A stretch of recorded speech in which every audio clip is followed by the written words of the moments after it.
नमस्कार दोस्तों। आज की ये जानकारी खास तौर पर आप सभी EPS 95 पेंशन धारकों के लिए है, क्योंकि जिस खबर का आप पिछले कई वर्षों से इंतजार कर रहे थे, जिस फैसले को लेकर आपकी आंखें अदालत की ओर टिकी हुई थीं, जिस उम्मीद को लेकर आप लगातार आवाज उठाते आ रहे थे, आखिरकार उस दिशा में एक बहुत बड़ा और निर्णायक मोड़ सामने आया है। और इसी वजह से आज की इस पूरी जानकारी को आपको ध्यान से, धैर्य से और बिना स्किप किए समझना बेहद जरूरी है, क्योंकि अगर आपने इसे पूरा नहीं सुना तो हो सकता है आप अपनी ही पेंशन से जुड़ी सबसे अहम बात मिस कर दें। और दोस्तों, हम ऐसा बिल्कुल नहीं चाहते कि जानकारी आपके सामने हो और आप उससे वंचित रह जाएं, इसलिए शुरुआत से अंत तक बने रहना बहुत जरूरी है। अब दोस्तों, बात करते हैं उस बड़े अपडेट की जिसका सीधा संबंध आपकी पेंशन बढ़ोतरी से है। लंबे समय से EPS 95 पेंशन धारकों की ये मांग रही है कि उन्हें सम्मानजनक पेंशन दी जाए, न्यूनतम पेंशन में बढ़ोतरी हो और सेवा अवधि तथा योगदान के आधार पर न्याय संगत पेंशन तय की जाए। इसी मांग को लेकर वर्षों से अदालतों में याचिकाएं दाखिल होती रहीं,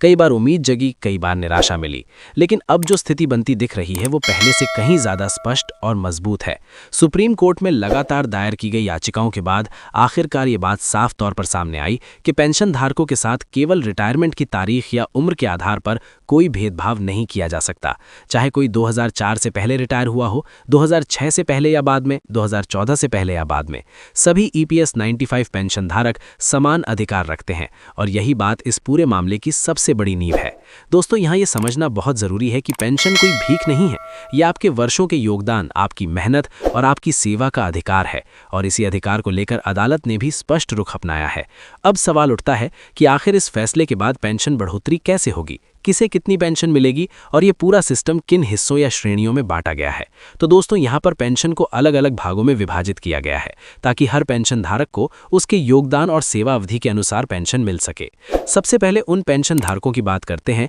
जिन्होंने 10 साल या उससे कम अवधि तक योगदान दिया है। ऐसे पेंशन धारकों की संख्या भी कम नहीं है और अक्सर यही लोग सबसे ज्यादा असमंजस में रहते हैं कि उन्हें आखिर मिलेगा क्या। तो दोस्तों, वर्तमान में लागू सैलरी सीलिंग और नियमों के आधार पर यदि किसी व्यक्ति ने लगभग 10 साल का योगदान दिया है तो उसकी पेंशन औसतन एक निश्चित न्यूनतम स्तर तक तय की जा रही है, जिसका मतलब यह है कि अब पेंशन पूरी तरह मनमाने ढंग से नहीं बल्कि एक तय फॉर्मूले के अनुसार दी जाएगी। इससे उन पेंशन धारकों को भी राहत मिलेगी जिन्हें अब तक बहुत कम पेंशन मिल रही थी। अब आगे बढ़ते हैं दूसरे वर्ग की ओर, जिसमें वे लोग आते हैं जिन्होंने 15 साल से लेकर 25 साल तक का योगदान दिया है। ये वर्ग बहुत महत्वपूर्ण है क्योंकि अधिकांश पेंशन धारक इसी श्रेणी में आते हैं। इन लोगों के लिए पेंशन की गणना सेवा अवधि और निर्धारित सैलरी लिमिट के आधार पर की जाएगी, मतलब जितने ज्यादा साल आपने योगदान दिया है उतनी ज्यादा पेंशन आपको मिलेगी। ये व्यवस्था इसलिए जरूरी है ताकि लंबे समय तक सेवा देने वालों को उसका उचित लाभ मिल सके। उदाहरण के तौर पर यदि किसी ने 15 साल का योगदान दिया है तो उसकी पेंशन एक स्तर पर होगी, 20 साल का योगदान देने पर उससे ज्यादा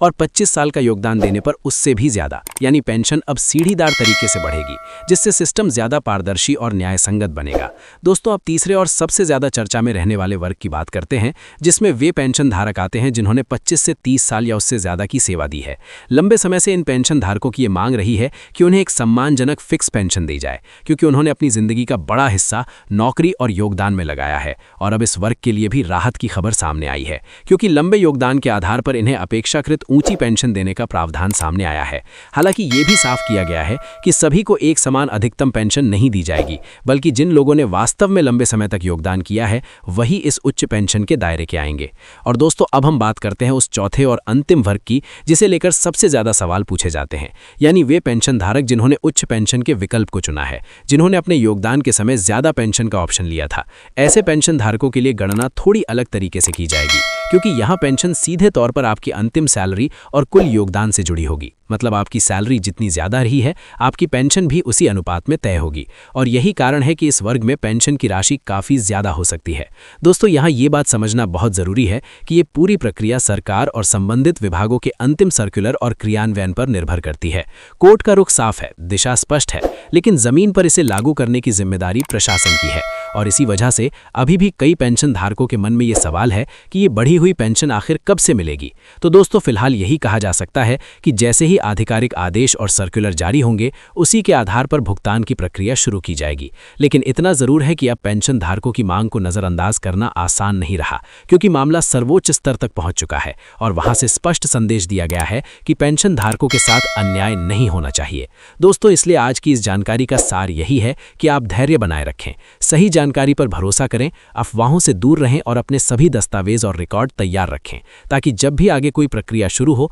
आप पीछे ना रहें। और दोस्तों, अगर आप EPS 95 पेंशन धारक हैं तो ये समय जागरूक रहने का है, अपने अधिकारों को समझने का है और सही मंच पर अपनी बात रखने का है, क्योंकि आज नहीं तो कल आपकी मेहनत का पूरा सम्मान जरूर मिलेगा। और इसी उम्मीद और विश्वास के साथ हम इस जानकारी को यहीं विराम देते हैं, लेकिन जुड़े रहिए क्योंकि जैसे ही इस विषय पर कोई नया और पुख्ता अपडेट सामने आएगा सबसे पहले आपको पूरी और साफ जानकारी दी जाएगी। और दोस्तों, अब जब हमने पेंशन के अलग अलग भागों को विस्तार से समझ लिया है तो अब ये जानना भी उतना ही जरूरी हो जाता है कि आने वाले समय में एक आम EPS 95 पेंशन धारक को व्यवहारिक रूप से क्या करना चाहिए, क्योंकि अक्सर देखा गया है कि फैसला आ जाने के बाद भी जानकारी की कमी के कारण कई लोग उसका पूरा लाभ नहीं उठा पाते। इसलिए दोस्तों, सबसे पहली और सबसे अहम बात यह है कि आपको अपने पूरे सेवा काल से जुड़े दस्तावेजों की जांच अभी से शुरू कर देनी चाहिए, चाहे वो आपकी नियुक्ति की तारीख हो, PF खाते का स्टेटमेंट हो, योगदान की अवधि हो या फिर आपकी रिटायरमेंट से संबंधित कागजात, क्योंकि पेंशन की गणना इन्हीं तथ्यों के आधार पर की जाएगी और अगर किसी भी स्तर पर कोई गलती रह गई